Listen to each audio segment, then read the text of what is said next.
Is America pulling back from Iran's doorsteps? Is this a retreat or a reset? Well, that's the question because while warships gather in tense waters, while headlines scream about rising confrontation, the Pentagon is quietly doing something unexpected here. That's right, it is packing up. Nearly 1,000 American troops are preparing to leave Syria.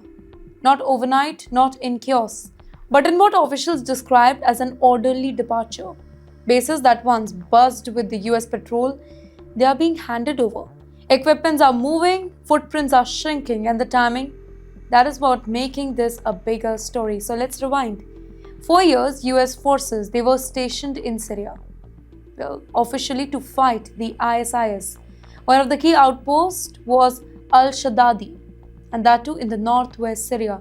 Another was the highly strategic al-Tanf garrison, sitting near the sensitive border triangle of Jordan, Iraq, and Syria. If we talk about al-Tanf, then it wasn't just another base, it was a pressure point, a signal, a strategic thorn, and that too near Iran-backed routes.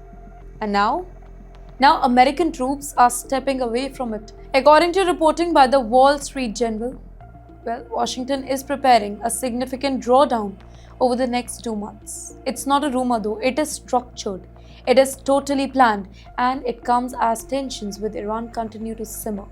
So the question becomes unavoidable: why scale back now? Is the US reducing risk, reallocating the forces, or shifting strategy entirely? Because at the very same time that ground troops they are leaving Syria, American naval presence in the broader region remains strong.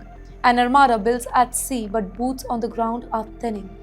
That is not contradiction, that is strategy. And yes, there's another layer to this story. Back in late January, an agreement was reached inside Syria, a political understanding aimed at reshaping the country's fractured security system. Under that particular deed, the Kurdish-led Syrian Democratic Forces, long backed by the US, would begin integrating into the Syrian National Army. A fragile step though, a complicated move, and one that reduces the need for direct American oversight. Can you think about the signal this sends? For years, US troops in Syria acted as both a counter-ISIS force and a strategic barrier to Iranian influence. Now that barrier, it is thinning. Does this mean Iran is gaining the breathing room, or does it mean that Washington believes that the battlefield has changed completely? Here, military strategy is not always about escalation. Sometimes it's about repositioning. Pull back from one front, strengthen another, reduce exposure, increase flexibility. Well, the Trump administration appears to be betting on the leaner footprint: fewer troops, fewer fixed targets, and fewer liabilities. But critics are asking tough questions. What happens if ISIS regroups?